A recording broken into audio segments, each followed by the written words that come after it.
আসসালামু আলাইকুম প্রিয় দর্শক, অন্য মঞ্চের আলাপচারিতায় আপনাদের সকলকে স্বাগত জানাচ্ছি। কি নিষ্ঠুর, কি অশ্লীল, জাতির সাথে কি ধরনের ক্রূর তামাশা। আপনারা নিশ্চয়ই দেখেছেন ইউনূস তার জন্মদিনে যখন তার হত্যা করা শিশুর সংখ্যা 700 দাঁড়িয়েছে, সে বিদেশিদের সাথে মিলেমিশে জন্মদিনে নাচছে। আজকে আমি একটা আমিনুল হক পলাশের ইন্টারভিউ শুনছিলাম। আমিনুল হক পলাশ বলছিল যে তার বিরুদ্ধে যত ডকুমেন্ট ছিল 2024 রাষ্ট্র ক্ষমতা হাতে পেয়ে সে কিন্তু সব ডকুমেন্ট গায়েব করে দিয়েছে। এবং এমনকি 1996 সালে ইউনূস যখন 3 মাসের জন্য তত্ত্বাবধায়ক সরকারের উপদেষ্টা হয়, তখনও সে ক্ষমতার অপব্যবহার করে বিভিন্ন প্রতিষ্ঠান গড়ে তোলে, শত শত কোটি টাকা লুটপাট করে। পলাশের দেয়া তথ্য, পলাশকে আপনারা চেনেন, সে অত্যন্ত গুরুত্বপূর্ণ একটা কাজ করেছে একজনের সাথে পার্টনারশিপে। ইউনূস ফাইলস নামে ইংরেজিতে একটা বই বের করেছে এবং পলাশ যেটা বলেছে যে কোনো ধরনের গুজবমূলক কিছু নয়, সম্পূর্ণ ডকুমেন্টের বেসিসে ইউনূসের অন্ধকার চরিত্রের একটা অংশ তারা প্রকাশিত করেছে। আমি পলাশের এই বইটা যে আমাদের জন্য একটা অমূল্য সম্পদ হয়ে গেল, সেটার জন্য পলাশকে শুভেচ্ছা জানাচ্ছি এবং সবাইকে এই ব্যাপারে আরো জানার, বইটা সংগ্রহ করার এবং সেখান থেকে ইউনূস সম্পর্কে জানার জন্য অনুরোধ জানাচ্ছি। আপনারা জানেন পলাশ আমাদের একজন সাবেক গোয়েন্দা কর্মকর্তা।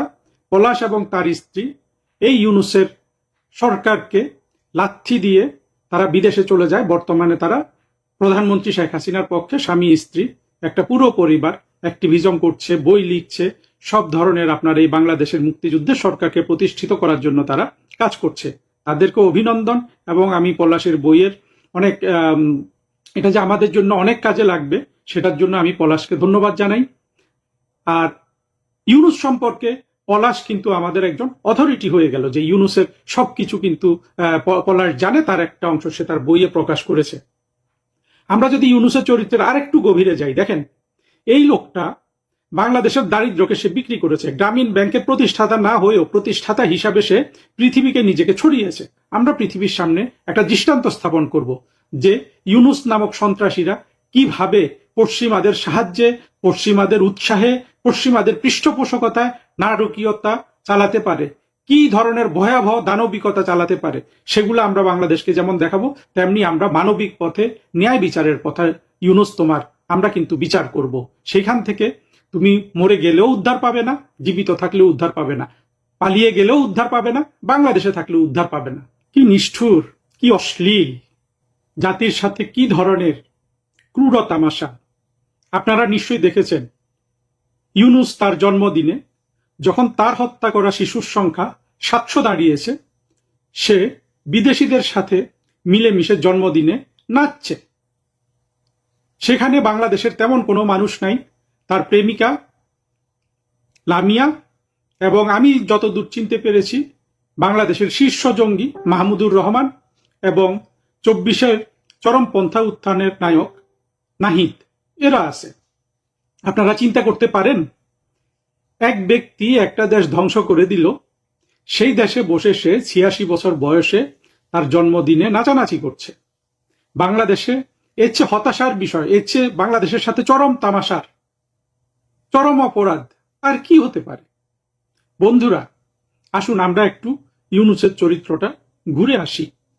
আমরা দেখেছি 24-এর জঙ্গি উত্থানকালে অনেক ধরনের বুদ্ধিজীবী নামক শত্রু বাংলাদেশে তৈরি হয়েছিল এবং তারা তাদের সেই মিথ্যা অপপ্রচার ভূমিকা রেখে গেছে।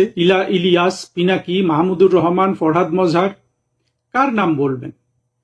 কিন্তু বাংলাদেশের সাথে যারা সবচেয়ে বেশি তামাশা করেছে, সবচেয়ে বেশি নিষ্ঠুরতা করেছে, দীর্ঘ নিষ্ঠুরতা, তাদের মধ্যে তো ইউনূসের সমান কেউ নাই। ওয়াকারকে বলতে পারেন, ওয়াকার সেনাবাহিনী প্রধান হিসাবে রাষ্ট্রের সাথে বিশ্বাসঘাতকতা করেছে, তার নিয়োগকর্তার সাথে বিশ্বাসঘাতকতা করেছে। কিন্তু ওয়াকারকে তো আমরা বুঝতে পারি, তাই না? একটা সীমিত মানের, অতি সীমিত মানের একজন চরমপন্থী, যে রাষ্ট্রের টাকায় ভরণ পোষণ করেছে, চাকরি করেছে, দিনের পর দিন আপনার স্বপ্ন দেখেছে বাংলাদেশকে একটা জঙ্গি রাষ্ট্র বানাবে। ওয়াকারের কাহিনী কিন্তু এখানে শেষ। কিন্তু ইউনূস কি সহজ সরল চরিত্র?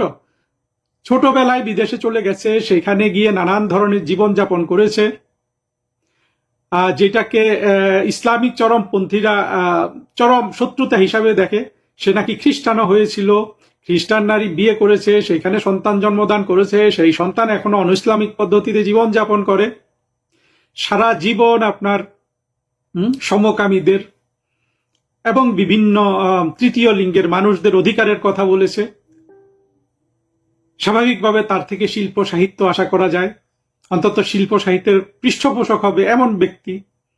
পশ্চিমের গণতন্ত্রগুলো তাকে লালন পালন করেছে।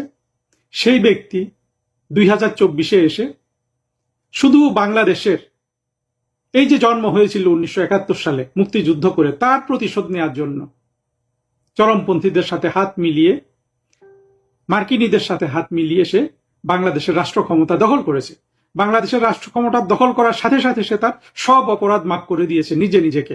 সেই 666 কোটি টাকার মাপ সহ। আজকে আমি একটা আমিনুল হক পলাশের ইন্টারভিউ শুনছিলাম। আমিনুল হক পলাশ বলছিল যে তার বিরুদ্ধে যত ডকুমেন্ট ছিল 2024-এ রাষ্ট্র ক্ষমতা হাতে পেয়ে সে কিন্তু সব ডকুমেন্ট গায়েব করে দিয়েছে। এবং এমনকি 1996 সালে ইউনূস যখন 3 মাসের জন্য তত্ত্বাবধায়ক সরকারের উপদেষ্টা হয়, তখনও সে ক্ষমতার অপব্যবহার করে বিভিন্ন প্রতিষ্ঠান গড়ে তোলে, শত শত কোটি টাকা লুটপাট করে। পলাশের দেয়া তথ্য, পলাশকে আপনারা চেনেন, সে অত্যন্ত গুরুত্বপূর্ণ একটা কাজ করেছে একজনের সাথে পার্টনারশিপে। ইউনুস ফাইলস নামে ইংরেজিতে একটা বই বের করেছে, এবং পলাশ যেটা বলেছে যে কোনো ধরনের গুজবমূলক কিছু নয়, সম্পূর্ণ ডকুমেন্টের বেসিসে ইউনুসের অন্ধকার চরিত্রের একটা অংশ তারা প্রকাশিত করেছে। আমি পলাশের এই বইটা যে আমাদের জন্য একটা অমূল্য সম্পদ হয়ে গেল, সেটার জন্য পলাশকে শুভেচ্ছা জানাচ্ছি, এবং সবাইকে এই ব্যাপারে আরো জানার, বইটা সংগ্রহ করার এবং সেখান থেকে ইউনুস সম্পর্কে জানার জন্য অনুরোধ জানাচ্ছি। আপনারা জানেন পলাশ আমাদের একজন সাবেক গোয়েন্দা কর্মকর্তা। পলাশ এবং তার স্ত্রী এই ইউনুসের সরকারকে লাথি দিয়ে তারা বিদেশে চলে যায়। বর্তমানে তারা প্রধানমন্ত্রী শেখ হাসিনার পক্ষে স্বামী স্ত্রী একটা পুরো পরিবার অ্যাক্টিভিজম করছে, বই লিখছে, সব ধরনের আপনার এই বাংলাদেশের মুক্তিযুদ্ধের সরকারকে প্রতিষ্ঠিত করার জন্য তারা কাজ করছে। তাদেরকে অভিনন্দন, এবং আমি পলাশের বইয়ের অনেক এটা যে আমাদের জন্য অনেক কাজে লাগবে সেটার জন্য আমি পলাশকে ধন্যবাদ জানাই। আর ইউনুস সম্পর্কে পলাশ কিন্তু আমাদের একজন অথরিটি হয়ে গেল, যে ইউনুসের সবকিছু কিন্তু পলাশ জানে, তার একটা অংশ সে তার বইয়ে প্রকাশ করেছে। আমরা যদি ইউনুসের চরিত্রের আরেকটু গভীরে যাই, দেখেন এই লোকটা বাংলাদেশের দারিদ্র্যকে সে বিক্রি করেছে। গ্রামীণ ব্যাংকের প্রতিষ্ঠাতা না হয়েও প্রতিষ্ঠাতা হিসাবে সে পৃথিবীকে নিজেকে ছড়িয়েছে। অর্থনীতির ছাত্র ইত্যাদি বলে সে শান্তিতে নোবেল পুরস্কার পেয়েছে। সেই নোবেল পুরস্কারের অর্ধেক গ্রামীণ ব্যাংকে দেওয়া হয়েছিল, অর্ধেক তাকে দেওয়া হয়েছিল। ইউনুস 2 টাকায় আত্মসাৎ করে ফেলেছে। অর্থাৎ গ্রামীণ ব্যাংকের হয়ে যে মেয়েটাকে সে নোবেল প্রাইজ হাতে নেওয়ার জন্য সেখানে নিয়ে গেছিল, আজকে কিন্তু আমরা কেউ সেই মেয়েটার নাম জানি না। আমরা কার নাম জানি? আমরা নাম জানি ইউনুসের প্রেমে যারা আপনার সঙ্গী হতে পারে, নূরজাহান, লামিয়া, আমরা এদের নাম জানি। চিন্তা করুন, একটা দেশ দরিদ্র দেশ, তার দারিদ্র বিক্রি করে এই লোক আপনার তার জীবন গড়েছে, এবং গ্রামীণের নামে সে বিভিন্ন কলা কৌশল করে 30,000 কোটি টাকার একটা অর্থনৈতিক সাম্রাজ্য গড়ে তুলেছে। এবং বিদেশে কত টাকা পাচার করেছে ইউনুস, তার কিন্তু কোনো সীমা নাই, এবং আমরা কিন্তু এখনো কিন্তু কিছুই জানি না। ইউনুস রাষ্ট্র ক্ষমতা হাতে পেয়ে তার অপরাধ কিন্তু অনেকাংশে ডিলিট করে দিতে পেরেছে। কিন্তু যেই ক্রুরা ইউনুসকে আমরা নাচতে দেখলাম, যেই ইউনুসের কারণে বাংলাদেশ চরমপন্থীদের হাতে চলে গেল, যেই ইউনুসের কারণে বাংলাদেশের স্বাধীনতা সার্বভৌমত্বের সকল চিহ্ন মুছে দেওয়ার উদ্যোগ নেওয়া হয়েছিল, যেই ইউনুসের নেতৃত্বে বঙ্গবন্ধু মেমোরিয়াল মিউজিয়াম, যেটা কমন ভাবে 32 নাম্বার হিসাবে পরিচিত, সেই মিউজিয়াম ভাঙ্গা হয়েছে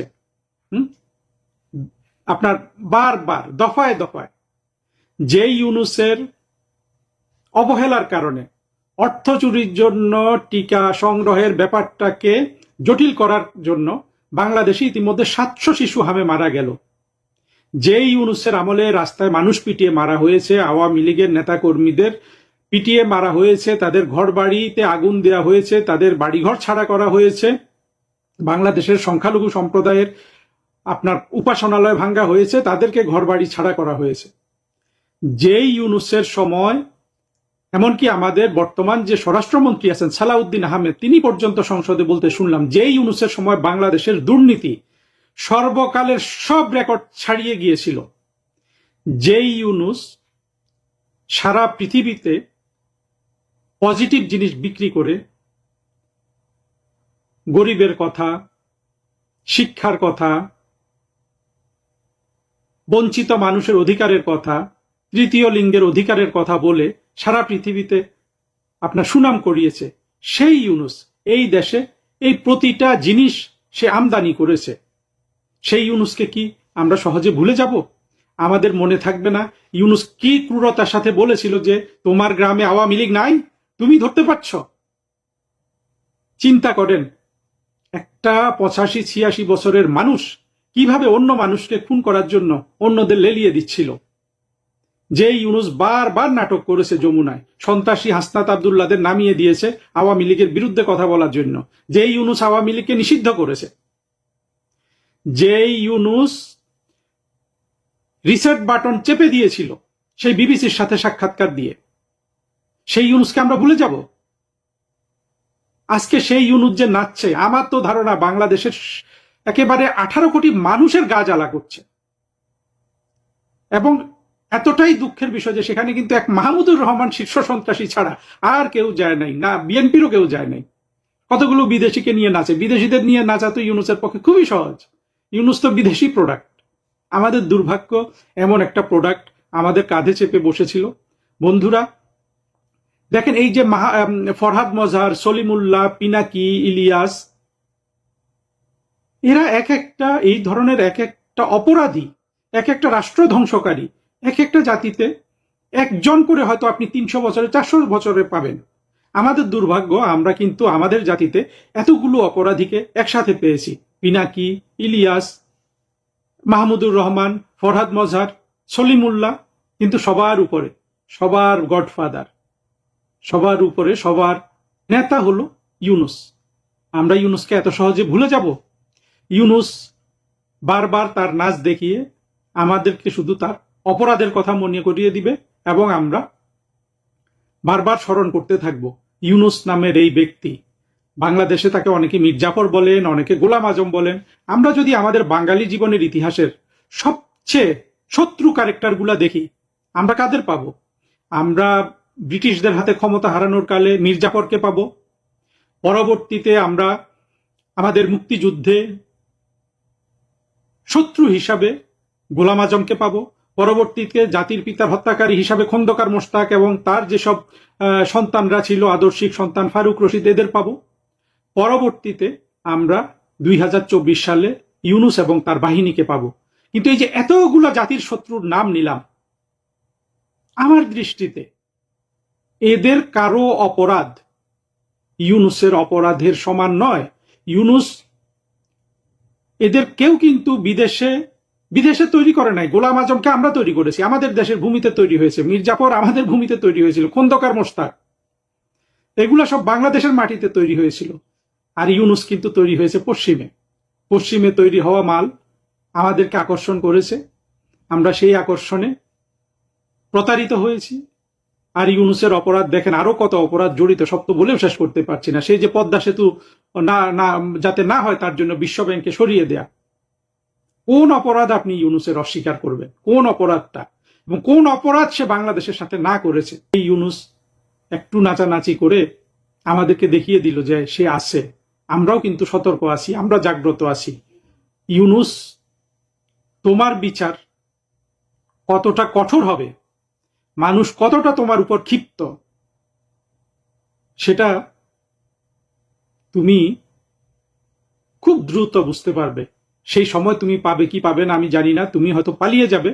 কিন্তু বাংলাদেশে কিন্তু ইউনূস, তোমার নাচ তো দূরের কথা, আজকে তুমি যেই জায়গায় নেচেছো, কোথায় নেচেছো আমি বুঝতে পারিনি, এই জায়গাটাও থাকবে না, এটাকেও ধোয়া মোছা করা হবে। তোমার গ্রামীণ ব্যাংক, তোমার কত ডালপালা যে কেটে ছোট করা হবে, প্রতিটা জায়গা কিভাবে অদৃশ্য করে দেয়া হবে ইউনূস, তুমি কিন্তু বুঝতে পারছো না।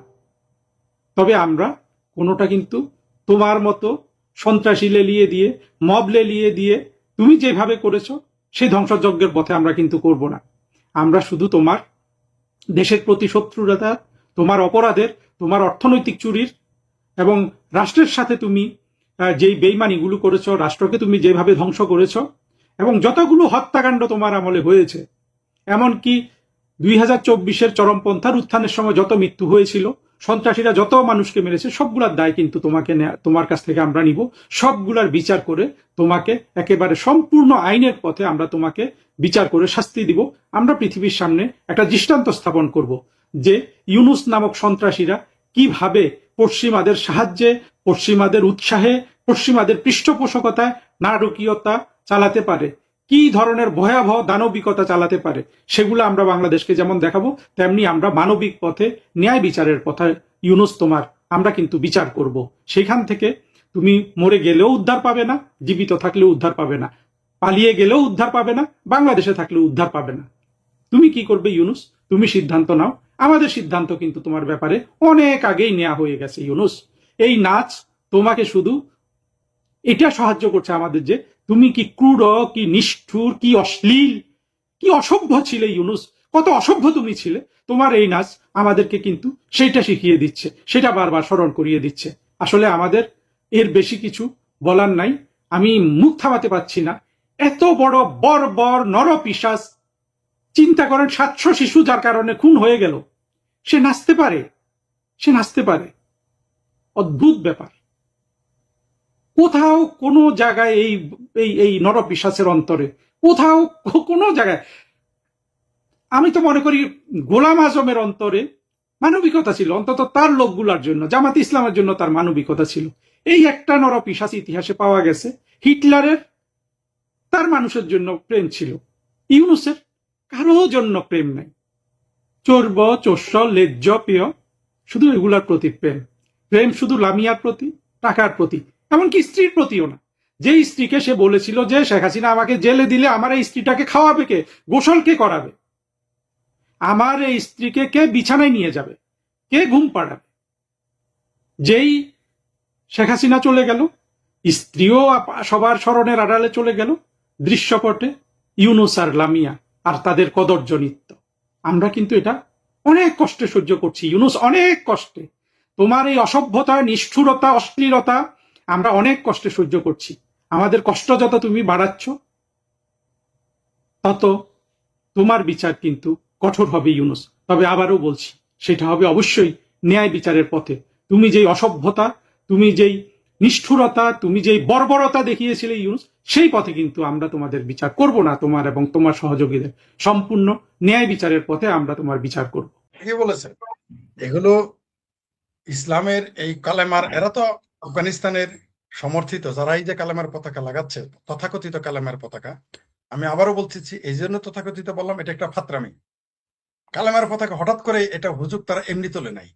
এই দেশটাকে, এই দেশের মানুষকে আরো জঙ্গিবাদ উস্কে দেওয়ার জন্য দেশি বিদেশি ষড়যন্ত্রের মধ্যে পাকিস্তান এটাকে বেশি জোর দিচ্ছে এইদিকে বাংলাদেশকে নিয়ে যেতে। কারণ তারা যদি বাংলাদেশকে আরেকটা যুদ্ধক্ষেত্র বানাতে পারে, আপনার জানা থাকার কথা, আফগানিস্তানে যখন যুদ্ধ হয় তখন কিন্তু আফগানিস্তানের ওই যুদ্ধ পাকিস্তান নিয়েছিল ব্যবসা হিসেবে, বাংলাদেশে ওই কাজটা করতে যাচ্ছে, এটা সে ব্যবসা হিসেবে নিতে চাচ্ছে। কারণ পাকিস্তান যুদ্ধ না থাকলে, সন্ত্রাস না থাকলে, জঙ্গি না থাকলে এই রাষ্ট্রটির হাতে মারা যাবে। সেই জন্য তারা সবসময় একটা ক্ষেত্র চায়। আর বাংলাদেশকে তারা বেছে নিয়েছে কয়েকটি কারণে। প্রথমত, এদের দিয়ে তারা প্রক্সি ওয়ার চালাবে ভারতের বিরুদ্ধে।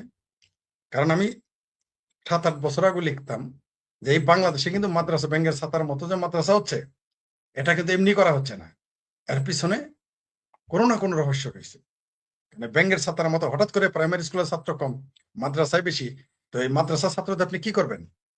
মাদ্রাসার ছাত্র তো ডাক্তার ইঞ্জিনিয়ার হবে না, মাদ্রাসার ছাত্র তো খেলোয়াড় হবে না, মাদ্রাসার ছাত্র তো নাট্যশিল্পী হবে না, মাদ্রাসার ছাত্র তো শিক্ষা সংস্কৃতিতে আগাবে না। তার কাজটা কি? তার কাজ হবে একমাত্র জঙ্গিবাদ ছড়ানো। কারণ আপনি তাকে দিয়ে খুব সহজেই জঙ্গিবাদে আপনি নিয়ে যেতে পারবেন। তাকে জঙ্গিবাদের আস্কারা দিয়ে, আপনার লড়কে লেগিংয়ে পাকিস্তানের মতো একটা স্লোগান তৈরি করে আপনি তাকে দিয়ে যা ইচ্ছা তাই করাইতে পারবেন। এমনকি আপনি স্কুল, কলেজ, ইউনিভার্সিটির ছাত্রদেরও পারবেন, তবে তাদের সংখ্যাটা থাকবে কম। তো মাদ্রাসার যদি হয়, শতকরা 80 ভাগকে আপনি নামাইতে পারবেন, বা 90 ভাগ বা 100 ভাগ।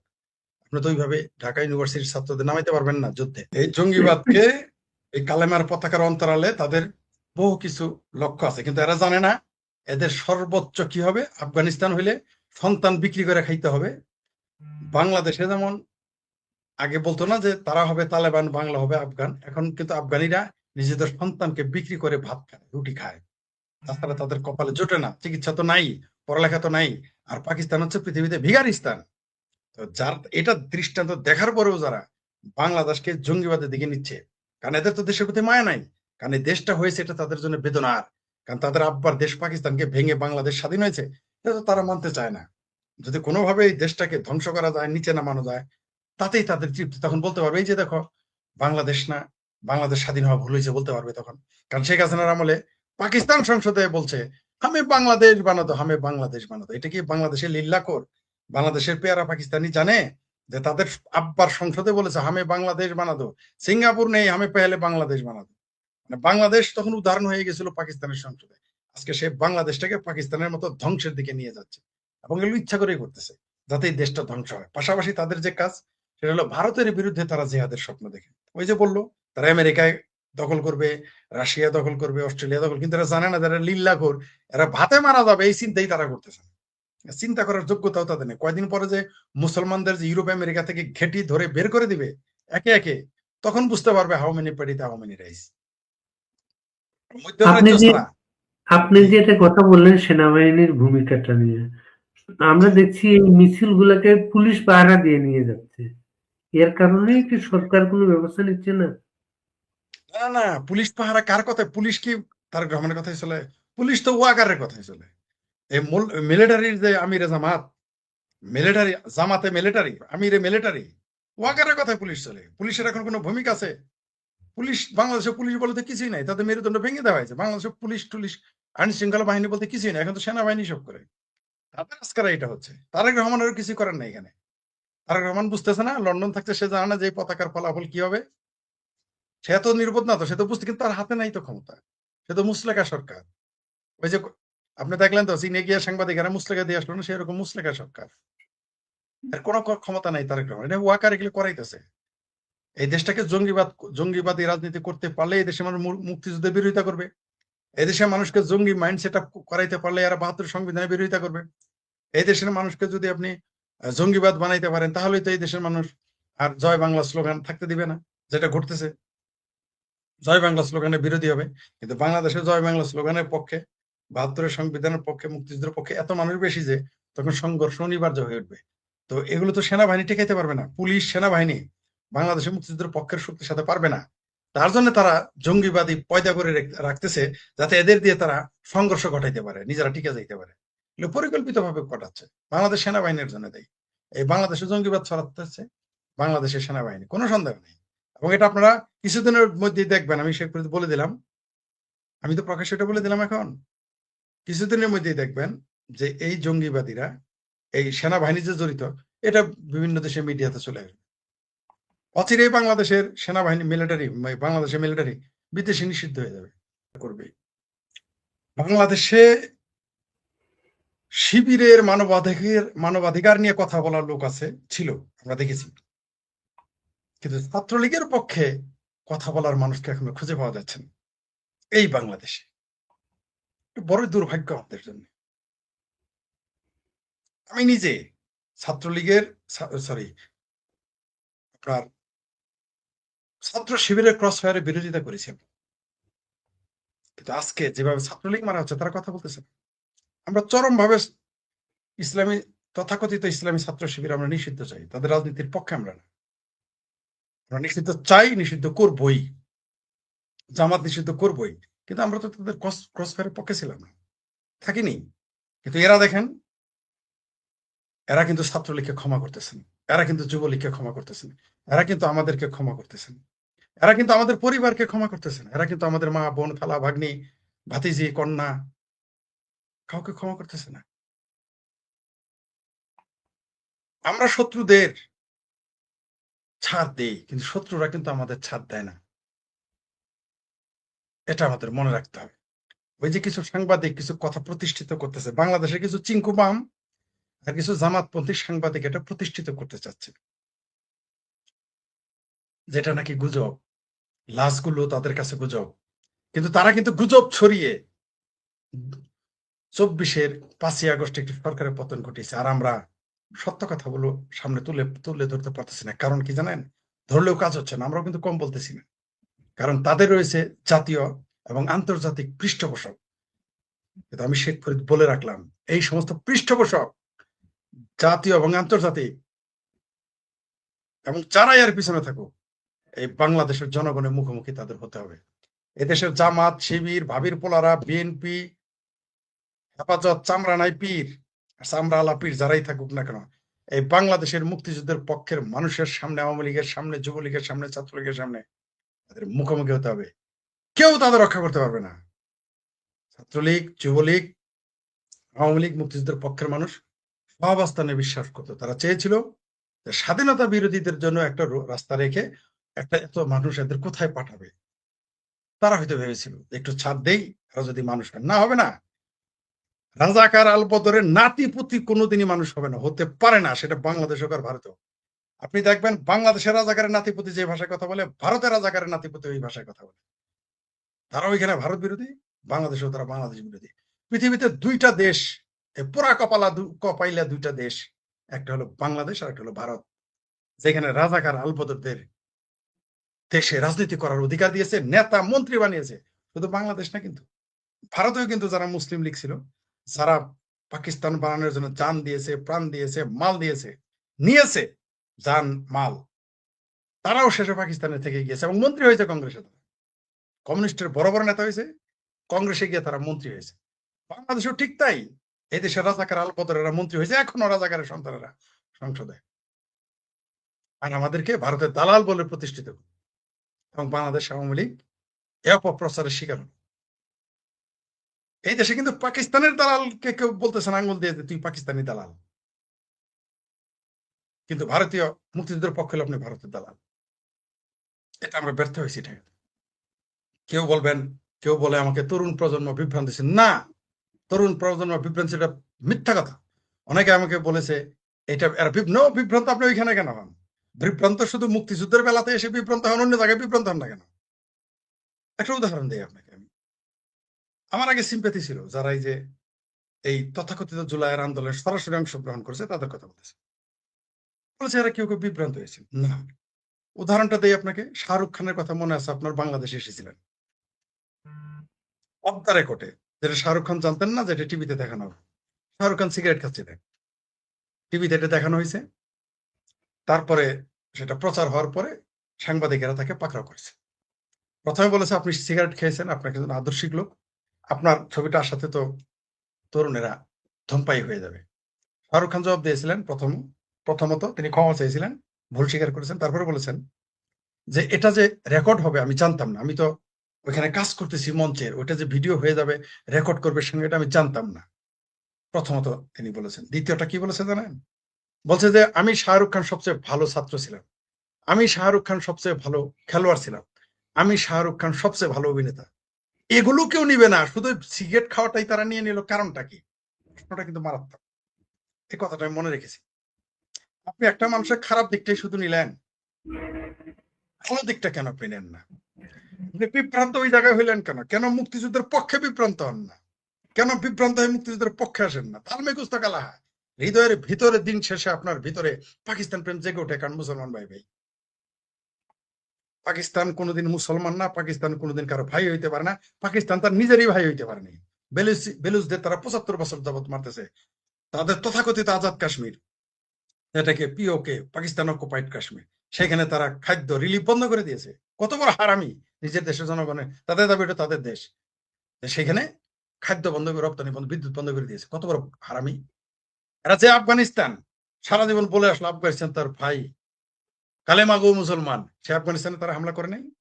পাকিস্তান 25 লক্ষ ফিলিস্তিনি হত্যা করে নাই?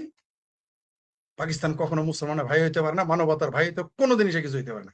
সে হলো একটা টাট্টু, সে হলো দালাল। যেমন ব্রথেলের কিছু দালাল থাকে, তাদের কোনোদিন বোন হয় না, মা হয় না, খালা হয় না, ভাগ্নি হয় না, তাহলে অন্য কিছু হবে? কারণ যারা ব্রথেলের দালাল, তেমনি পাকিস্তান হইলো সন্ত্রাসবাদের দালাল, সে কোনোদিন কারো বন্ধু হয় না, সে নিজেরই বন্ধু হইতে পারে নাই। সেই পাকিস্তানের পক্ষে আপনি যান, আর বাংলাদেশের মুক্তিযুদ্ধের পক্ষে কেন যান না? দাড়ি আর টুপি লাগাইলে আপনার কাছে মনে হয় এরা সব ফেরেশতা, বলাৎকার করলো আপনি কিছু বলেন না, কারণ বেহেশতে চলে যাবে। ঘুষ খান, সুদ খান, বোনের সম্পত্তি মারেন, ভাইয়ের সম্পত্তি মারেন, চাচার সম্পত্তি মারেন, জেঠার সম্পত্তি মারেন, আবার আপনি বিরাট বড় মুসলমান, বেহেশতে চলে যাবেন। আল্লাহর কি বোধাই পাওয়া গেছে? আল্লাহ এতই বোধাই? আপনি পাকিস্তানের পক্ষে থাকলে আল্লাহ আপনার বেহেশতে দিয়ে নিয়ে যাবে চাল চালায়, যদি বেহেশতে টেস্ট থাকে আর কি। এত সস্তা? আপনার আপনার ভাষাতে তো দুইটা ফেরেশতা আছে এখানে। ইসলামের পরিভাষায় দুই কান্দে দুই ফেরেশতা থাকে। আমি ফরিদ না জানি, বাড়ি ভাই না জানুক, বাংলাদেশের সাংবাদিকেরা না জানুক, বাংলাদেশের পুলিশ না জানুক, দুদক না জানুক, গোয়েন্দা সংস্থা না জানুক, কিন্তু আপনি যে ছাত্র বলাৎকার করছেন আপনার কান্দের ফেরেশতারা ওটা লেখে নাই, নাকি ওইটা শুধু ওইটা অমিট করে দেয়, নাকি ওইটা লিখে না, নাকি নাকি তারা তখন চোখ বন্ধ করে থাকে, নাকি ওখানে কিছু ঘুষ টুস দিচ্ছেন দিয়ে বন্ধ করছেন? আপনার যে সুদ খান ফেরেশতারা জানে না? শাহজালাল বেহেশতে চলে যাবেন, পাকিস্তানকে ভালো। পাকিস্তান প্রেম এই বাংলাদেশকে ধ্বংস করে দিয়েছে, পাকিস্তান প্রেম বাংলাদেশকে ধ্বংস করে দিয়েছে। আর এই মানে ধর্মের নামে বেহেশতের লোক। আরে ভাই, যারা এই দেশে শান্তি দেয় না, আফগানিস্তানের মানুষ শান্তিতে নাই, পাকিস্তানের মানুষ শান্তিতে নাই, এই মৌলবীরা আপনার বেহেশতে নিয়ে যাবে, আপনি বিশ্বাস করেন? এটা কি সম্ভব? যারা নিজেরাই শান্তিতে থাকতে পারে না, শান্তিতে দেয় না থাকতে, তারা আপনার বেহেশতে নিয়ে যাবে, ওদের নিজের বেহেশতের গ্যারান্টি আছে কিনা? তো এই যে আমাদের দেশে যেগুলো চলতেছে এখন, আপনি যেটা গানটা খুবই লেখা, খুবই সুন্দর এবং বাস্তবতা তুলে ধরেছে সেখানে। এরা যেভাবে মৌলবাদকে উস্কে দিচ্ছে, এগুলো আমাদের রুখতে হবে। বাংলাদেশ আওয়ামী লীগকে এইভাবে মেরে, মুক্তিযুদ্ধের পক্ষের মানুষদের মেরে কেটে আপনি ঠেকাইতে পারবেন না, পারবেন না। দিন শেষে আপনি পরাজিত হবেন ৭১-এর মতো। ওয়াকার পরাজিত হবে, এই ওয়াকারের নামও নিশানা থাকবে না। বরং বাংলাদেশের সেনাবাহিনী 2024-এর 5ই আগস্টের পরে বাংলাদেশের সেনাবাহিনী কিন্তু চিরতরে বিতর্কিত হয়ে গেছে। বাংলাদেশের মানুষের কিন্তু এখন সেনাবাহিনীর প্রতি আর কোনো ভরসা নেই, থাকবে না। আগামীতে বাংলাদেশের মানুষ বলছে না রিফাইন্ড আওয়ামী লীগ চায়, আগামীতে বাংলাদেশে রিফাইন্ড মিলিটারি হবে, আগামীতে বাংলাদেশের রিফাইন্ড বিমান বাহিনী হবে, আগামীতে বাংলাদেশের রিফাইন্ড নৌবাহিনী হইতে পারে। কারণ এদের প্রতি আর বিশ্বাস করা যাবে না। বাংলাদেশের মোল্লার মিলিটারি কোনোদিনই মুক্তিযুদ্ধের পক্ষে ছিল না, কোনোদিনই আমাদের পতাকার পক্ষে ছিল না, কোনোদিনই জয় বাংলার পক্ষে ছিল না, থাকবে না। এরা বুকে বাঁধবে বাংলাদেশের পতাকা, কপালে বাঁধবে বাংলাদেশের পতাকা, স্লোগান দিবে বঙ্গবন্ধুর বাংলাদেশ বৈষম্যের ঠাঁই নাই, কিন্তু আইসেই আগে বঙ্গবন্ধুর 32 নম্বর ভাঙবে, আইসেই বঙ্গবন্ধুর ভাস্কর্য ভাঙবে। তেমনি তারা যে কালামার পতাকার নামে যে ফাত্রামি, এরা কালামার পতাকার নাম দিয়েছে, কিছুদিন পরে দেখবেন দেশটাকে আফগানিস্তান বানাবে এবং জঙ্গিবাদী দেশ বানাবে, নিজেরাও না খেয়ে মরবে, আর মনে করবে যে নিজেরা যদি মারা যায় এবং মারতে পারে বেহেশতে চলে যাবে, কেউ গাজী হয়ে যাবে। কিন্তু টন। এরা নিজেরাও অশান্তিতে থাকবে, পৃথিবীকে অশান্ত করে তুলবে, দক্ষিণ এশিয়াকে অশান্ত করে তুলবে। এদের মগজের মধ্যে ঢুকে দেয় এই যে মাদ্রাসা, এগুলো বাংলাদেশের জন্য ভয়ঙ্কর ক্যান্সার। এই ভাইরাস, এই মাদ্রাসার ভাইরাস বাংলাদেশটাকে ধ্বংস করে দিবে। শেষ মুহূর্তে এগুলো মুসলমানেরই ক্ষতি হবে, মুসলমানদেরই। এরা অর্থনৈতিকভাবে ক্ষতিগ্রস্ত হবে, এরা শিক্ষা ব্যবস্থায় ক্ষতিগ্রস্ত হবে, এরা সারা জীবন পৃথিবীতে অপদস্থ হবে। এবং আপনিও জানেন যে সারা দুনিয়া এখন কঠিন হয়ে আসতেছে, মুসলমানদের জন্য আরো কঠিন হয়ে যাবে। কারণ এরা তো ওই মাদ্রাসা, শেষ মুহূর্তে দেখবেন এই যে গরিব দেশের মুসলমান মধ্যপ্রাচ্যে যাওয়া এদের বন্ধ হবে। আপনি নিশ্চিত থাকেন, আগামী 10 থেকে 15 বছরের মধ্যে বাংলাদেশ, ভারত, পাকিস্তানের মুসলমানদের মিডল ইস্টে ভিসা দেওয়া বন্ধ করে দিবে, আপনি নিশ্চিত থাকেন। ইউরোপ আমেরিকা তো দূরের কথা, মিডল ইস্টে এদের ভিসা দিবে না, এই আরব রাষ্ট্রগুলো এদের ভিসা দিবে না। এই যে ইনি লিখেছেন ও যত ওহাবি মাদ্রাসা, মানে ওহাবি ছাড়া অন্য মাদ্রাসা ভালো না, সব একই। একটা হলো ছোট গোখরা, একটা হলো বড় গোখরা। মাদ্রাসা শিক্ষা ব্যবস্থায় কোনো প্রয়োজনীয়তা নেই বাংলাদেশে। পৃথিবীতে মাদ্রাসা শিক্ষার কোনো কাজই নাই এগুলো। মাদ্রাসা শিক্ষা কেন থাকবে? মাদ্রাসা শিক্ষার কাজ কি? ইউনিভার্সিটিতে ধর্ম পড়ানো যাবে না, ইসলাম পড়ানো যাবে না, কোরআন পড়ানো যাবে না? মাদ্রাসা কেন আলাদা হইতে হবে? কারণ প্রত্যেকটা মাদ্রাসা হলো একটা জঙ্গিবাদী আস্তানা। এখানে মানুষের প্রতি ঘৃণা শেখানো হয়। যে মাদ্রাসায় পড়েছে সে কোনোদিনই মানবতাবাদী হইতে পারে না, যে মাদ্রাসায় পড়েছে সে কোনোদিনই গণতান্ত্রিক হইতে পারে না, যে মাদ্রাসায় পড়েছে সে কখনো সঙ্গীত প্রেমী হইতে পারে না, যে মাদ্রাসায় পড়েছে সে মানুষের প্রতি ঘৃণা থাকবেই তার, যে মাদ্রাসায় পড়েছে সে বিজ্ঞান বিরোধী হবে, যে মাদ্রাসায় পড়েছে সে বিজ্ঞান চেতনার পরিপন্থী কাজ করবে, যে মাদ্রাসায় পড়েছে সে যে দেশেই বাস করুক সে সংবিধান বিরোধিতা করবে সেই দেশে, যে মাদ্রাসায় পড়েছে সে মানবতা বিরোধী হবে, যে মাদ্রাসায় পড়েছে সে শিল্পকলা বিরোধী হবেই হবে, যে মাদ্রাসায় পড়েছে সে মানুষকে ঘৃণা করে শিখবেই, যে মাদ্রাসায় পড়েছে সে প্রাণী ঘৃণা শিখবেই, যে মাদ্রাসায় পড়েছে সে জঙ্গিবাদী চেতনা তার মাথায় থাকবেই, যে মাদ্রাসায় পড়েছে সে মানসিকভাবে বিকারগ্রস্ত হবেই। কারণ সেখানে কি শেখানো হয়? শেখানো হয় অমুসলিমরা কাফের, প্রথমে এই ঘৃণা, তাদেরকে মারতে হবে, সারা দুনিয়া দখল করতে হবে।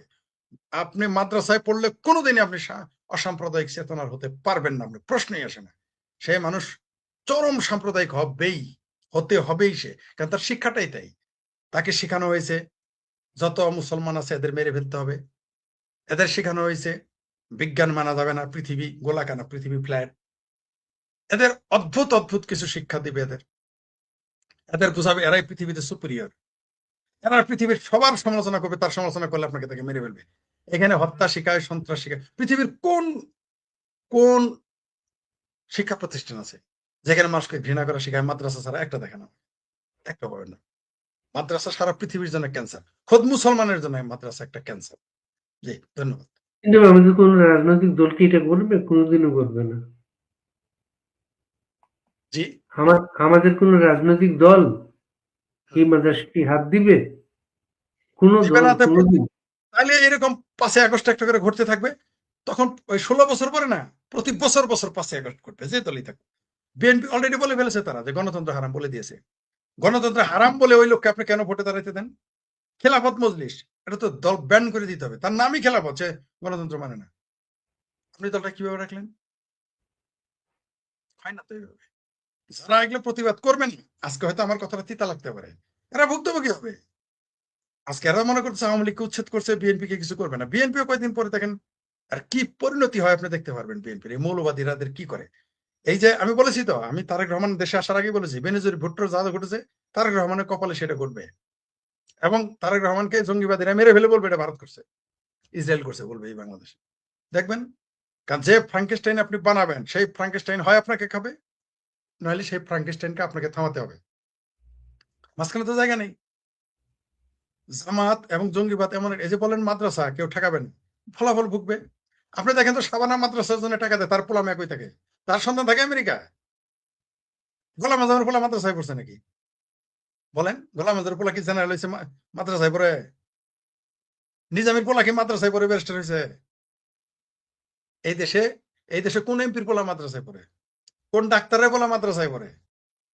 কোন জামাতের পোলা মাদ্রাসায় পড়ে? আমাকে দেখান তো। জামাত, এই যে ৭৭ জন জামাতের নাকি ৭০ জন এমপি হয়েছে, বুঝলেন তো কয়জনের ছেলে মাদ্রাসায় পড়ে? একজনও খুঁজে পাবেন না, একজনও খুঁজে পাবেন না আপনি। মওদুদির পোলা কোনোদিন মাদ্রাসায় পড়ছে? প্রতিষ্ঠাতা।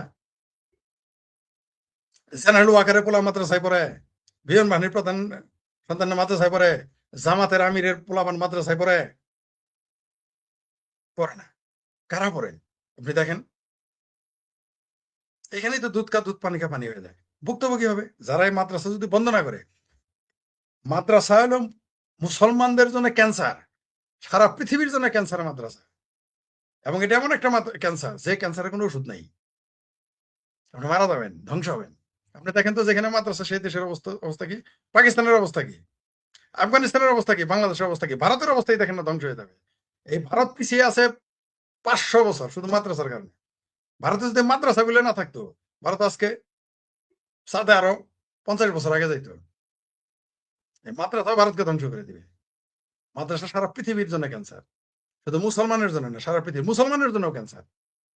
এই মাদ্রাসার হাত দিবে না বাংলাদেশের নেতারা, বুঝতে পারবে কয়দিন পরে। কারণ তার পোলারে যখন সুইসাইড অ্যাটাক হয়েছে, পাকিস্তানিরা বুঝতেছে কেমন লাগে, আফগানিস্তানিরা বুঝতেছে। তো বাংলাদেশ যদি আপনি আফগানিস্তান বানাইতেছেন, তো মাদ্রাসা বাড়ান, সমস্যা নেই। কে ফেরাবে আপনি? বলবেন এই দেশে বুদ্ধিজীবীরা বলবেন, রাজনৈতিক নেতারা ভোটের জন্য বলবে না, বুদ্ধিজীবীরা টিভিতে চেহারা দেখান লাগবো তাই বলবে না, টাকা পয়সার জন্য বলবেন। চাকরি, পেশা, জীবন সবারই ভয় আছে, কিন্তু জানে না যে তারা এই ভয় তাকে কদ্দূর নিয়ে যাচ্ছে, অন্ধকারের দিকে। এরা ভুক্তভোগী হবে। আমাদের দেশকে রক্ষা করতে হলে প্রথমত বিজ্ঞানমুখী শিক্ষা ব্যবস্থা করতে হবে। এই যে দেখেন বামপন্থীরা বাটপারেরা বিজ্ঞানমুখী শিক্ষা ব্যবস্থা চাই, একমুখী শিক্ষা, একবার বলে না মাদ্রাসা বন্ধ করা হয়। বিজ্ঞানমুখী ওইটা করতে ভয় পায় আমার সমালোচনা করবে, আমি জানি। বলে বিজ্ঞানমুখী একমুখী শিক্ষা, একমুখী শিক্ষা কি মাদ্রাসা? মাদ্রাসা বিরোধিতা করেন এই দেশের বামপন্থীরা।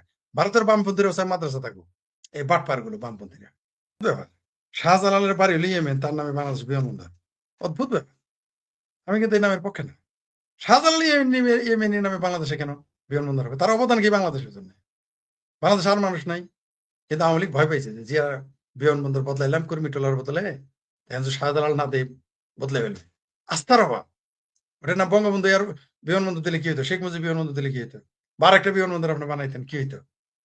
জানি উচ্ছেদ হবেই, মৌলবাদকে পৃষ্ঠপোষকতা করলে তো উস্কে দেবেই, তারা তো ধ্বংস করবে জানি। সেটা অন্য বিষয়। আপনি যেটা বললেন, শেখ হাসিনা কালকে যদি জননেত্রী শেখ হাসিনা কালকে যদি ঘোষণা দেয় আমি আসতেছি, আপনি দেখবেন।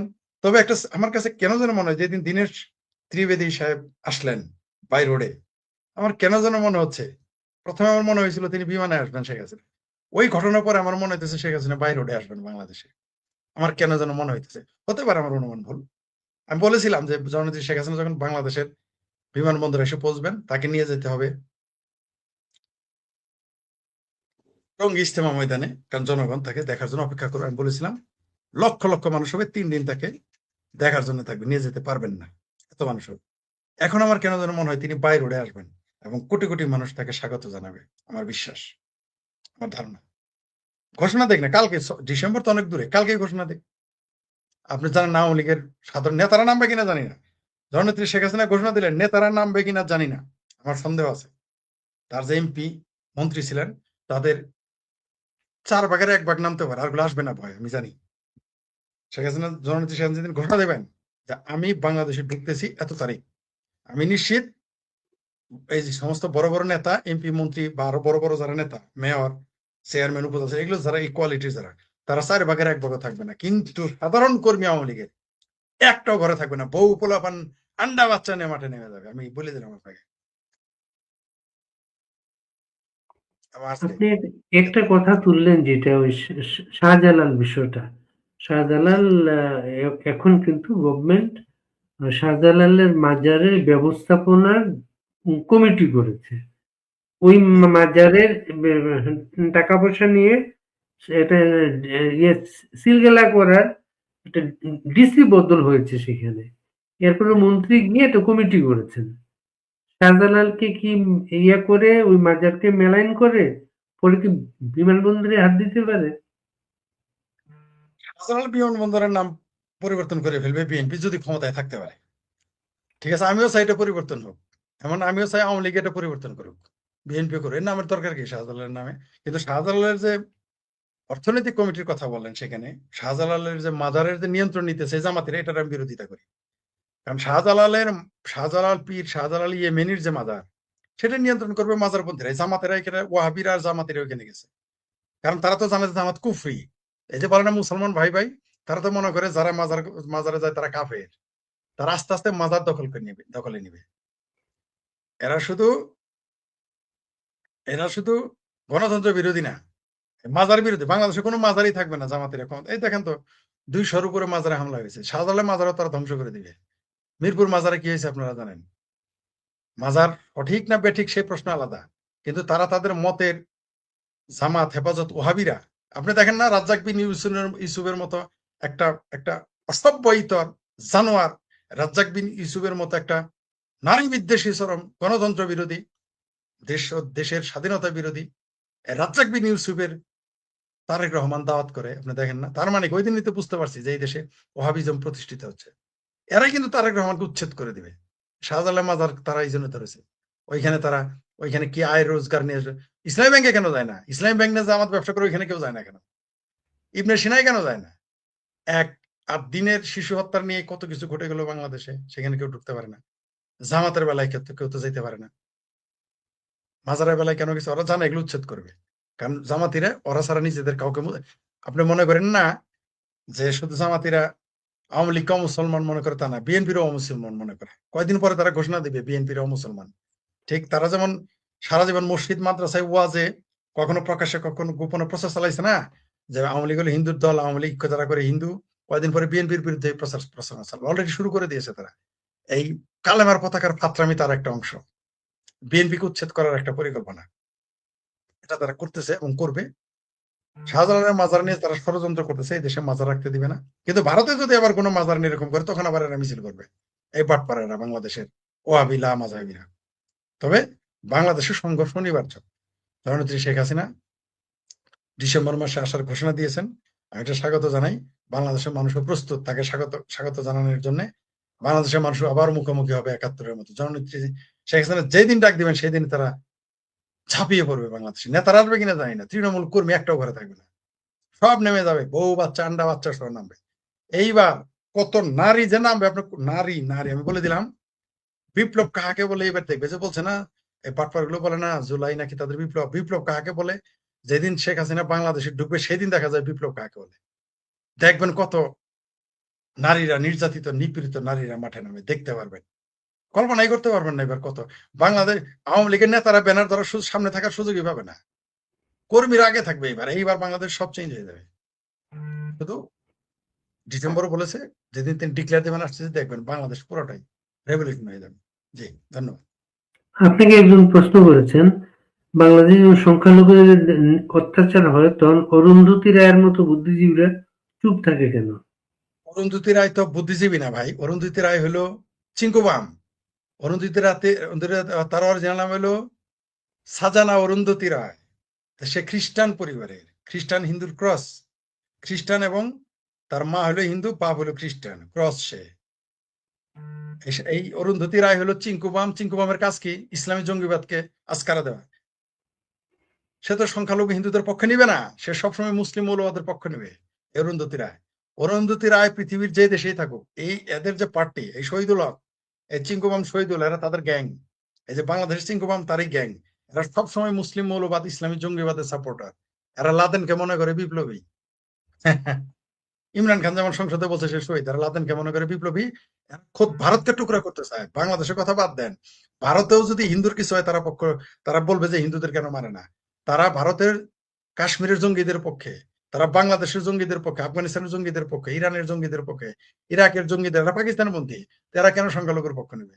এরা কোনোদিনই অরুন্ধতী রায়েরা পক্ষ নেবে না। অরুন্ধতী রায়েরা উপরে বামপন্থী, ভিতরে ভিতরে মার্কিনপন্থী, তাদের পয়সা খেয়ে কাজ করে। তো তারা কেন সংখ্যালঘু? বাংলাদেশে যদি সংখ্যালঘুর পক্ষ নিত, ভারতের ভিতরেই তো তারা ভারতেরই পক্ষে না অরুন্ধতী রায়েরা। তারা ভারত সারাদিন স্বপ্ন দেখে কখন ভারত ভাঙবে, টুকরো করবে। তারা বাংলাদেশের সংখ্যালঘুদের পক্ষ নেবে? কখনোই নিবে না। ব্যবসা করতে দিবে না, প্রাইভেট চাকরিতে নিবে না। আপনি দেখতে পারেন দোকান লুট, কিছুদিন পরে সংখ্যালঘুদের দোকান চুরি করবে, লুট। আমি বলে দিই আপনাকে, আগামী 2 থেকে 3 মাসের মধ্যে হিন্দুদের বাড়ি ঘর দোকান দেখবেন চুরি হবে, তারপরে দেখবেন ডাকাতি হবে, তাদের ব্যবসা এইভাবে তাদের ডিস্টার্ব করবে, ব্যবসা বাণিজ্য। আর চাকরি তো থাকবেই না। বাংলাদেশে কোনো সংখ্যালঘু চাকরি করতে পারবে না। গয়াদা থাকতে পারবে, গয়াদা কিছুদিন মন্ত্রিত্ব করবে। এই 4জন এমপি রাখছে না বিএনপির, 4জন এমপি রাখছে নাকি, কিভাবে যেন আগে পিছে। এদের একটু শো পিস হিসেবে মানুষ রাখে না। ওই ফরাদ মাজার হয়তো পিছনে দেবী সরস্বতীর, জ্ঞানের দেবী, নদীর দেবী, জলের দেবী রেখে দিছে সরস্বতীর মূর্তি। তার মানে কি সে সনাতনীদের পক্ষে? ওরকম 4জন শো পিস হিসেবে রেখে দিবে এই 2-4 জন। দেখ না জামাতো কৃষ্ণ নন্দীকে নমিনেশন দেয়, কিন্তু এই দেশে থাকতে দিবে না সংখ্যালঘুদের, থাকতে পারবে না। যদি বাংলাদেশে আওয়ামী লীগ ফিরে আসলেও থাকতে পারবে না। অনেক আগে বলেছে আওয়ামী লীগ ফিরে আসলে, না তাও পারবে না। আমি বাংলাদেশের একমাত্র লোক যে সরাসরি বলে আসতেছি এবং বলবো, আপনি প্রমাণ করেন যে বাংলাদেশ সংখ্যালঘু থাকতে পারবে। আমাকে এই কারণে আপনাদের মনে রাখতে হবে, আমি মরে গেলেও মনে রাখতে হবে যে কথাটা আমি বলে গিয়েছিলাম প্রকাশ্যে এবং বারবার বলতেছি, যেটা কেউ বলে না, খোদ আওয়ামী লীগ হিন্দুরাও বলে না, কোনো বুদ্ধিজীবী তো বলবেই না, কেউ বলবে না। কিন্তু আমি বলে গেছি, সেগুলো বাংলাদেশের সংখ্যালঘুরা থাকতে পারবে না, থাকতে পারবে না মানে থাকতে দিবে না। এই কথাটা আমার এই কারণে আমাকে মনে রাখতে হবে। আর ওই যে আমার ভাবির পল্লাদের চাচা হিসেবে আমাকে আপনাদের মনে রাখতে হবেই। আপনারাই তো না, আওয়ামী লীগ আসলো, এই যে একজন বলছে যে আপনার কাছে চলে এসে রাজশাহীতে এক হিন্দুর দোকান থেকে 5-6 কোটি টাকার সোনা রূপা চুরি হয়েছে পরিকল্পিত হয়ে। এরা আসলে হিন্দুতে থাকতে দেবে না, ফরিদ ভাই আপনারা এটা মহামারী রূপ নেবে কিছুদিনের মধ্যে। তারপরে সাম্প্রদায়িক দাঙ্গা বাঁধাবে, তারপরে তাদের যে সম্পত্তি বিক্রি করে যাইতে পারবেন। আপনি দেখেন, ওই যে বলছিলাম আমি খালি পেটে খালি পায়ে চলে যেতে হবে সংখ্যালঘুদের। আমার কথা তো কেউ মানতেছে না, সতর্কের জন্য বলছে, পরে আমার কথা মনে করবে আর কানবে। এখনো কেউ সতর্ক যারা হবে না তারা ঠকবে। জি ধন্যবাদ। কিন্তু ভারত তো তাদের ওন করে মনে হয়, ভারত ওন করলে তাদের এই পরিস্থিতি থাকে। ভারত যদি ওন না করে তার অন্য দেশে চলে যাক, ভারত যদি ওন না করে তার অন্য দেশে চলে যাক। না, যে লোকটা ভারত যায়, যে লোকটা সে অন্য দেশে যাওয়ার মতো ভিসা পাবে না, যোগ্যতাও রাখে না, এটা ভারত যায়। এদের কিছুটা ভুল আছে, এরা ঐক্যবদ্ধ নয় তো। কালকে যদি 10 লক্ষ হিন্দু অনশন ধর্মঘট শুরু করে, 10 লক্ষ হিন্দু কোথাও মাঠে বসে যাবে যে আমাদের নিরাপত্তা দাও, তাহলে তো লেটা চুকে যায়, নামবে না তো এরা, নামাইতে পারবেন না। এদের দেবতাকে 18 খণ্ড শ্লোক শোনাইতে হয়, তারপরে সে যুদ্ধে নামে। সেই দেবতার মুরিদ তো এরা, সে তারই তো দেবতা, মানে দেবতারই যদি 18 খণ্ড শ্লোক পড়াইতে হয়। এই যে আমি প্রতিদিনই শ্লোক পড়তাছি, দেখি যে খুব একটা কাজে দেয় না, খুব একটা না। এরা 10 লক্ষ মানুষ যদি কালকে বসে পড়ে, আপনি তাদের দাবি মানতে বাধ্য। বাংলাদেশের সাবেক প্রধানমন্ত্রী এবং বাংলাদেশ আওয়ামী লীগের সভানেত্রী তিনি পরিষ্কারভাবে জানান দিয়ে দিলেন এ বছরের মধ্যেই তিনি তার নিজ দেশে মানে বাংলাদেশের মাটিতে ফিরবেন। তার মানে এটা কি তার সিদ্ধান্তটি চূড়ান্তভাবেই জানান দিলেন বলা যায় কিনা? যে সাক্ষাৎকারে উনি এটা বলেছেন, ওই সাক্ষাৎকারটা মানে ব্যবস্থাপনা পুরোটা আমারই করা। অর্থাৎ এনডিটিভির যে ভদ্রমহিলা সাক্ষাৎকারটা ওনার নিয়েছেন, নেহা চন্দ্র, ও আমার ছোট বোনেরই মতো, আমার অনেক দিনের আগে ইন্ডিয়া টুডে ছিল, নতুন এনডিটিভি দেখছে। তো আমাকে বলে যে দাদা থোড়া ইন্তজাম কর দিজিয়ে। তো যাই হোক, পুরো ব্যাপারটা যারা এইসব ব্যবস্থাপনার সাথে যুক্ত, শেখ হাসিনা, এখানে দুটো তিনটে জিনিস আমি আপনাকে ইয়ে করবো, কারণ কোয়েশ্চেন গুলি আপনি যদি দেখে থাকেন খুব শার্প কোয়েশ্চেন ছিল এবং ডেফিনেট। সেখানে উনি তো বলেইছেন যে আমি ফিরবো, আমার জনগণের উপর আস্থা আছে, আমার দলের উপর আস্থা আছে। Awami League is not a political party, Awami League is a force, মানে আওয়ামী লীগ একটা ব্যাপার, সব ঠিক আছে। তারপরে দেখবেন নেহা একটা প্রশ্ন করেছে তাকে শেষের দিকে, যে কিছু লোক বলছে যে তোমার সাথে বর্তমান বাংলাদেশ সরকারের যোগাযোগ হয়েছে, কথাবার্তা হয়েছে এবং আলাপ আলোচনা চলছে, তাদেরও কিছু শর্ত আছে, তোমারও বক্তব্য আছে। তো এই ধরনের কিছু ফলশ্রুতি কি আপনার এই দেশে ফেরার ব্যাপারটা সুনিশ্চিত হয়েছে? তো উনি বলেছেন না, আমি কারোর সাথে কোনো এই ধরনের রফা করে, এক কথায় রফা করে আমি দেশে ফিরছি না। আমি দেশে ফিরছি, আমার জনগণের উপর পূর্ণ আস্থা আছে, আমার দলীয় সমর্থক এবং দলের উপর, দলের সংগঠনের উপর চূড়ান্ত আস্থা আছে। উনি এই কোনো রফা মানে ব্যাকডোর কোন রকম কথাবার্তা, কোনো অন্য দূত টুত মারফত, এই ব্যাপারটা পুরোপুরি উনি খারিজ করে দিয়েছেন। ইন্টারেস্টিং। তো তাহলে বলতে হবে যে উনি দেশে ফেরার কথা যদি উনি সিদ্ধান্ত নিয়েই ফেলে থাকেন, এবং এই ব্যাপারে ওনাকে যারা ভারতে রেখেছে 2 বছর ধরে, ভারত সরকারের মানে কর্তা ব্যক্তিরা, তাদের কিন্তু তাদের কিছু লোকজন, যেমন অজিত ডোভাল, আমি ওনাকে খুব ভালো করে চিনি, আমি ওনার সাথে কিছুদিন আগেও মানে ওনার লোকজন যেটা বলেছে যে बहन जी जब तक सुरक्षित नहीं तब तक हम लोग उनको वापस नहीं भेजना चाहते। মানে যতক্ষণ ওরা শেখ হাসিনাকে বহিনজি বলে সবাই, তো বলে যে ওনাকে যতক্ষণ ওনার নিরাপত্তার ব্যাপারটা সুনিশ্চিত না হচ্ছে, আমরা ওনাকে ফেরত পাঠাতে চাই না।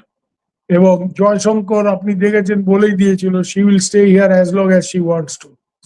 এখন তার মানে ফেরত যাওয়ার সিদ্ধান্তটা একান্তভাবেই শেখ হাসিনার, কারণ যে কোনো কারণেই হোক ভারতের নিরাপত্তা সাথে জড়িত যেসব এজেন্সিরা, তাদের অনেক কর্তা ব্যক্তিরাই আমায় বলছেন তাদের একটা তীব্র সন্দেহ আছে যে শেখ হাসিনাকে সুযোগ পেলে পাকিস্তানের আইএসআই ওনাকে খুন করবে, ওরকম একটা পরিকল্পনা ওদের আছে। এটা পাকিস্তানের দীর্ঘদিনের একটা ব্যাপার, বঙ্গবন্ধু পরিবারের উপর আক্রোশের থেকে যে 75-এ যে কাজটা আনফিনিশড সেটা ইয়ে করতে হবে ইত্যাদি।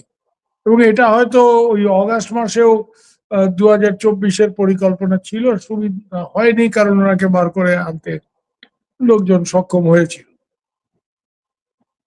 উনি দেশ ছেড়ে এসছেন, এটা মানে অনেক লম্বা কাহিনী, কিন্তু এইটুক শুধু আপনাকে বলতে পারি যে ওনার দেশ ছাড়ার ক্ষেত্রে আমাদের নিরাপত্তা সাথে জড়িত যেসব লোকজন, তাদের একটা বড় ভূমিকা ছিল, বিশেষ করে অজিত বলে। তো যাই হোক, মোট কথা যেটা আমি বলতে চাইছি যে আমাদের লোকজন এখনো যখন তাদের একটা তীব্র সন্দেহ আছে যে উনি ফিরে গেলে ওনার নিরাপত্তা কতটা সুনিশ্চিত, ভারতেও ওনার মানে ওনাকে মানে পাহারা দেওয়ার যে ব্যাপারটা, এটা সাংঘাতিক, মানে সিকিউরিটির ব্যাপারে খুবই কড়াকড়ি। এমনকি যে কুক ওনার আছে তারও মানে পুরা সিকিউরিটি ভেটিং করে তারপরে তাকে, মানে অনেক ব্যাপার ট্যাপার। কারণ আচ্ছা। কুক তো কুক তো একটা সেন্সিটিভ ব্যাপার না। আপনাকে আমি যদি কিছু একটা করে ফেলতে চাই, তো সহজতম পথ হচ্ছে আপনার কুককে একটু ফিট টিট করে আপনার জি। খাবার, আপনার খাবারে কি পানিতে একটু আমি ইয়ে বিষ টিষ দিয়ে দিলাম।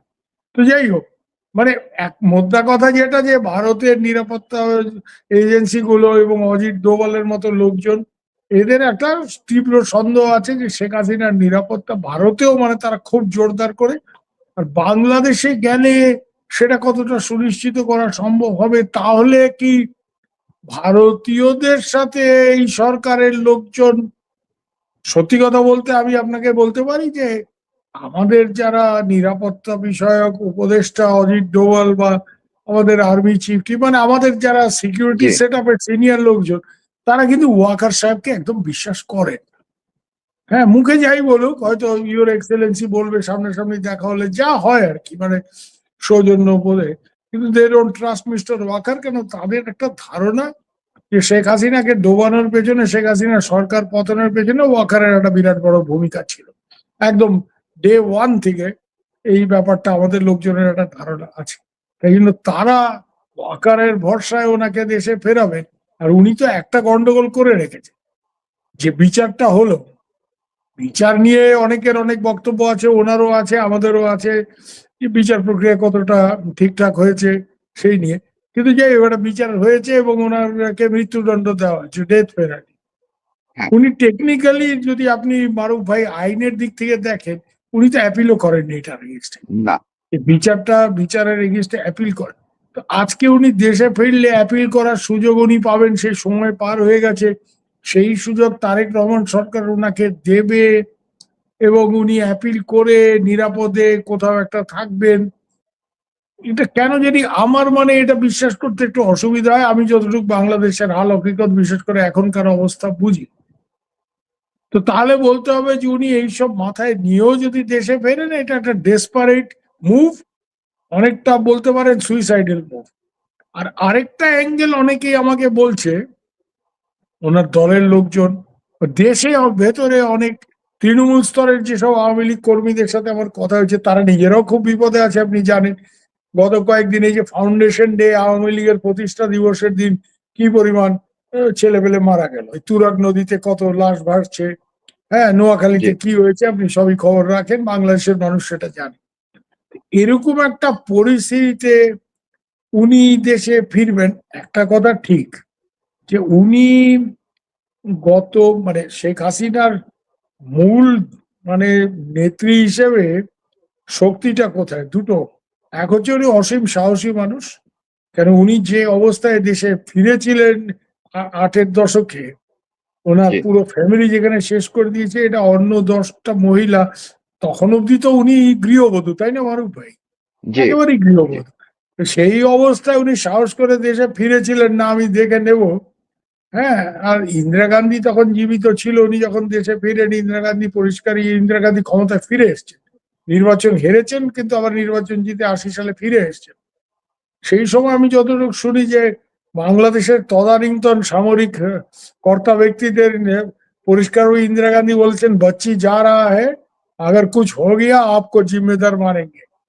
ইন্দিরা গান্ধীর যাই হোক, আচ্ছা। একটা ব্যাপার তো ছিল যে ইন্দিরা গান্ধী যদি এই হুমকি দিয়ে থাকে যে মেয়েকে ফেরত পাঠাচ্ছি, কারণ ওনাকে বাচ্চি বলতো, তো মেয়েকে ফেরত পাঠাচ্ছি, কিছু যদি ওর হয় তোমাদের, আমি বুঝে নেবো এক কথায়। মানে খবর তো আছে, যে হ্যাঁ। একটা খবর আছে, বা আমরা যেটা কুমিল্লার ভাষা বলি, ভেজাল আছে মিয়া, বুঝছো? তো হুম। এখন এর পরিপ্রেক্ষিতে তারপরে উনি দীর্ঘদিন মাঠে চষে সারা বাংলাদেশ রাজনীতি করেছে। এক হচ্ছে ওনার অসীম সাহস, 2 নম্বর হচ্ছে যে উনি এই যে চষে বাংলাদেশ বেরিয়েছে, উনি বাংলাদেশের আনাজ কানাজ চেনেন, বাংলাদেশের ভূগোল, উনি একেবারে ওনার নখদর্পণে। আমি এটা জানি, কারণ আমার ছোট বোন, খুবই আমার আদরের ছোট বোন তারানা হালিম, কিছুদিন আগে আমাকে বলছিল, এমনি কথা হচ্ছে, যে আরে দাদা, আপার মতো বাংলাদেশের ভূগোল কেউ জানে না। কেন? আমি টাঙ্গাইলের মেয়ে, আমি টাঙ্গাইলে রাজনীতি করি, টাঙ্গাইল নির্বাচন। তো আমি কি একটা বললো যে কোন ছিল ওই গ্রাম, ওই এটা অমুক জায়গা, তো আপারে কি বলছে, না না তুই এটা ভুল কইতেছস, এটা অমুক না, এটা তমুক জায়গায়। পরে দেখা গেলো ওইটা আপা যেটা বলছে এটাই ঠিক। তো সে ওই জায়গায় রাজনীতি করে, সেই জায়গার মেয়ে, তার থেকে আপা বেশি জানে। মানে কি পরিমাণ আপা ওই মানে সারা বাংলাদেশ ঘুরেছে, এটা আমার জানা। এই সংযোগটা ওনার খানিকটা বেশ কিছুদিন সরকারে থাকার ফলে, এবং ওনার আশেপাশে কিছু অত্যন্ত বদমাইশ লোকজন জায়গা করে নিয়েছিল, যারা ওনার পতনের পেছনে যাদের একটা ভূমিকা আছে বলে আমি মনে করি, এই দরবেশ টরবেশ এই ধরনের লোকজন। এবং এই কোভিড এর সুযোগ নিয়ে ওনার সাথে এই যে তৃণমূল স্তরের যে যোগাযোগটা আওয়ামী লীগের, এটা জি। নষ্ট হয়ে গেছিল। এটা গত 2 বছরে কিন্তু মারুফ ভাই, আমি এটা জানি যে উনি দিল্লিতে বসে থেকে এইটা আবার নতুন করে আজকাল আধুনিক প্রযুক্তি, আপনার এই টেলিগ্রাম গ্রুপে উনি সবার ব্যবহার সাথে করে। লিঙ্ক, হ্যাঁ এইসব থাকার ফলে একটা ব্যাপক মানে যোগাযোগ, সংযোগ, যোগাযোগ তৃণমূল স্তরে আওয়ামী লীগের কর্মী নেতাদের সাথে উনি এটা স্থাপন করেছেন। এখানে যারা আছে, ভারতে আছে কি অন্য জায়গায়, তাদের সাথে তো যোগাযোগ আছে, কিন্তু মোস্ট ইম্পর্টেন্টলি যারা গ্রাসরুট লেভেলের কাডার, এদের সাথে ওনার যোগাযোগ হয়েছে, যারা এখনো আওয়ামী লীগ বলতে মানে যান প্রাণ দিয়ে লড়াইয়ের জন্য প্রস্তুত। এবং অনেকে প্রচন্ড ক্ষতিগ্রস্ত হচ্ছে, জেলে গেছে। আমি তো জানি, আমার আরেক ছোট বোন আছে আওয়ামী লীগের, ও মহিলা লীগের কুমিল্লা, দক্ষিণ আচ্ছা। কুমিল্লা, জেল টেল খেটে 5-6 মাস জেল খেটে সম্প্রতি জেল থেকে বেরিয়েছে, মুখে ঘা হয়ে গেছে, অনেক সমস্যা।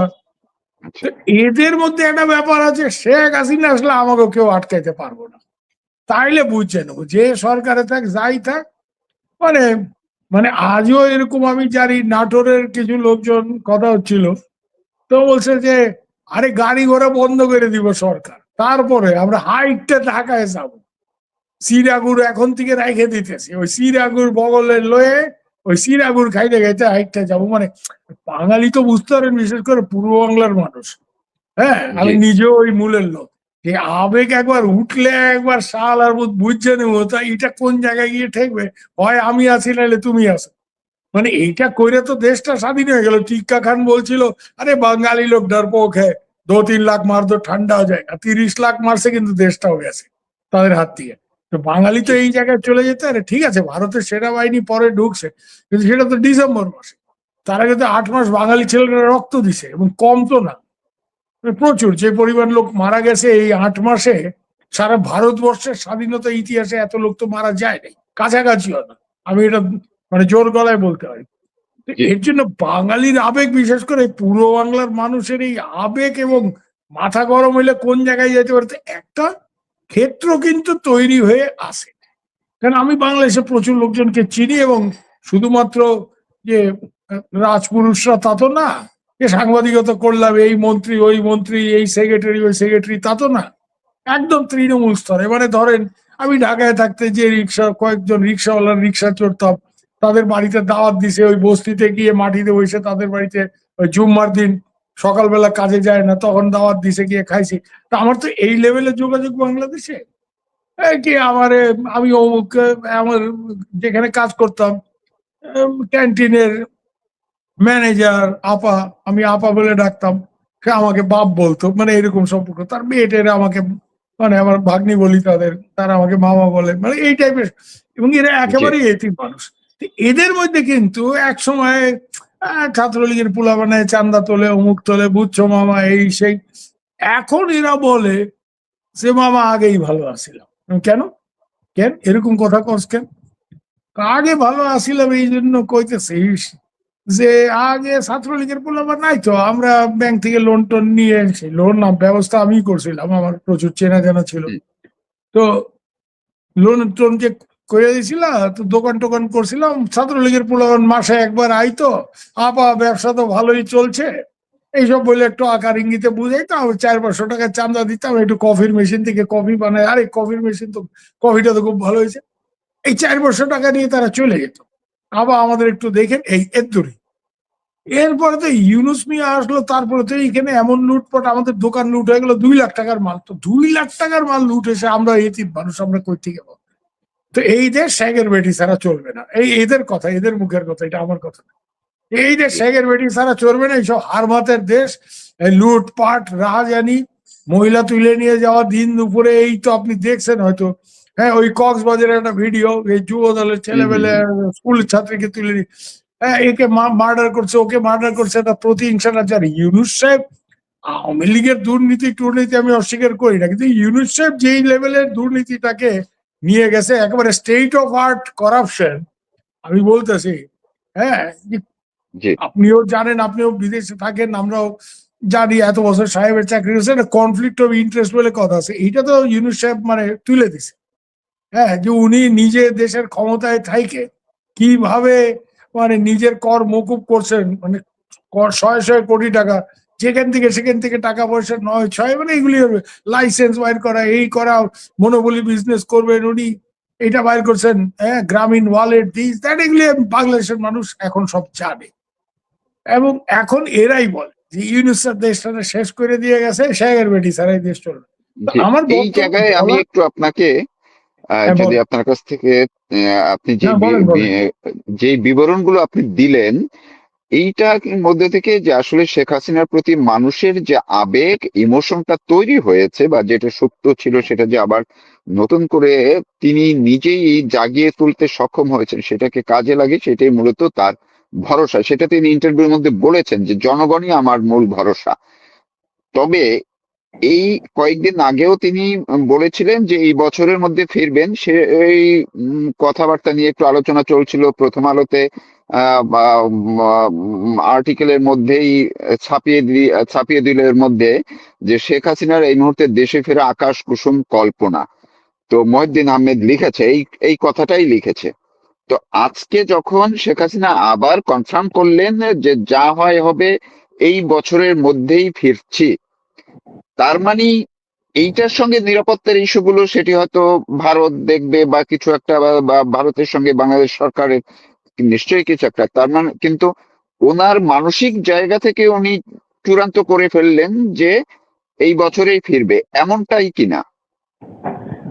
আমি যতটুকু ওনাকে চিনি, বুঝি, বা মানে করি, অ্যাসেসমেন্ট আমার যেটা, যে ওনার ধারণা যে আমি এখানে বসে থেকে দলের কোনো লাভ হইতেছে না, এবং এই ব্যান তুলতেছে না, এবং আমার ছেলেপেলেরা নিহত হচ্ছে, হাজার হাজার কর্মী নেতারা জেলে। তো এই গণেশ যদি উল্টাইতে হয়, পাশা যদি ঘুরাইতে হয়, খেলাটা যদি ঘুরাইতে হয়, তাহলে ব্যাপক আন্দোলন। এখন এটা তো মারুফ ভাই আপনিও জানেন, আমরাও জানি, জি কে একজন বাংলাদেশের গবেষণা কোনো এক সাহেবের লেখা, আমার নামটা এই মুহূর্তে মনে পড়ছে না, ডেভিড লুইস না কে, মানে Awami League is the most dangerous party when it hits the streets. হ্যাঁ, Yeah, মানে দক্ষিণ এশিয়ার সব এটা ঐতিহাসিক ভাবেই সত্য, রাইট। এটা বলাই হয়। এখন এই জায়গাতে আওয়ামী লীগ, শেখ হাসিনা হয়তো ভাবতেছে যে যা হয় হবে, আল্লাহ ভরসা যেটা বলে বাংলাদেশের মানুষ, যা হয় আমি নামুম, তারপরে আমি বাঁচে থাকি মরি, যা হয়, মানে একটা শেষ লড়াই আমি দেখতে চাই। ওনার বোধহয় এরকম একটা, এবং উনি এই যত কথা বলেন না, ব্যাপক, মানে 64টা জেলায়, মানে জেলা স্তরের নেতা, এমনকি ইউনিয়ন পরিষদ স্তরের নেতাদের সাথে উনি 2 বছরে এই টেলিগ্রাম গ্রুপ, অমুক গ্রুপ, হোয়াটসঅ্যাপ গ্রুপ, এত ডিটেইলে মানে উনি জনসংযোগটা করছেন, যেটা উনি প্রধানমন্ত্রী থাকা অবস্থায় ওনার আশেপাশে এই ককাস তৈরি হয়েছিল। এবং এরাই তো ওনাকে বিট্রে করছে, এই দরবেশ, আনিসুল হক, এই যে আরো কিছু ওনার 2-1 মন্ত্রী, মানে দরবেশ গম, এরা আমেরিকার হয়ে কাজ করছে, এরা খালি ওনাকে বলছে তুই এই করো, আর্মি তো আছে, ছাত্রলীগ যুবলীগ নামানোর দরকার নেই। এগুলো আমি ডিটেলস জানি, আমি কিছুদিন আগে আমার বাসায় এখানে অনেক সিনিয়র লিডাররা আসেন মাঝে মাঝে, এরাও এটা জি বলে। তখন সামনে কিছু বলে নাই, যেহেতু শেখ হাসিনার সাথে দরবেশ সালমান রহমানের একটা সম্পর্ক, কিন্তু এখন সবাই বলে যে এই হারামজাদা আমাদের ডুবাইছে। দুজনের কথা বলে, one is Salman Rahman, one is Waker. Salman রহমানের পেটে পেটে বোধহয় নিজেই যে তুমি রিজাইন করো, আমরা একটা ইন্টারিম সেট আপ করি, হ্যাঁ, তোমার আচ্ছা রেজিগনেশন আচ্ছা। চাইতেছে আওয়ামী লীগ, মানে উনি প্রধানমন্ত্রী তো আকাশ কুসুম সব তো। আর এই আওয়ামী লীগ, এই যে ফোড়ে ব্যবসায়ীদের সামনে নিয়ে আসা, নমিনেশন টাকা দিয়ে মানে কিনে, এইগুলি তো আওয়ামী লীগে কোনোদিন ছিল না। আওয়ামী লীগের লিডারশিপটা ভাই কি আপনিও জানেন, আমিও জানি, ইট ওয়াজ এসেনশিয়ালি মিডল ক্লাস লিডারশিপ। ওই পারে যেমন আওয়ামী লীগ, এখানে সিপিএম ওয়েস্ট বেঙ্গলে, যে টিচার, প্রফেসর, ডাক্তার, লয়ার, মানে যাদের বিরাট টাকা নাই ব্যবসায়ীদের মতো, কিন্তু যাদের মানুষ রেসপেক্ট করে, মুরব্বী বলে মনে করে, মূলত মধ্যবিত্ত নেতৃত্ব। এইটা তো এই দরবেশরা এসে শেষ করে এই টাকা পয়সা নিয়ে নমিনেশন বাণিজ্য করে এত টাকা দাও তোমার টিকিট দিলাম, এইসব তো করছে আর আজে বাজে লোক সব। এই জায়গাতে আওয়ামী লীগের গত 2 বছরের লড়াইয়ের মধ্যে দিয়ে একটা শুদ্ধিকরণ হয়েছে। এই যারা এইসব 2 নম্বরই লোক, এই ব্যবসায়ী টাইপের লোক ছিল, ওই টাকা পয়সা দিয়ে নমিনেশন কিনছে, এরা যখন ভেজাল দেখছে, এরা কিন্তু দেশ ছেড়ে হাওয়া।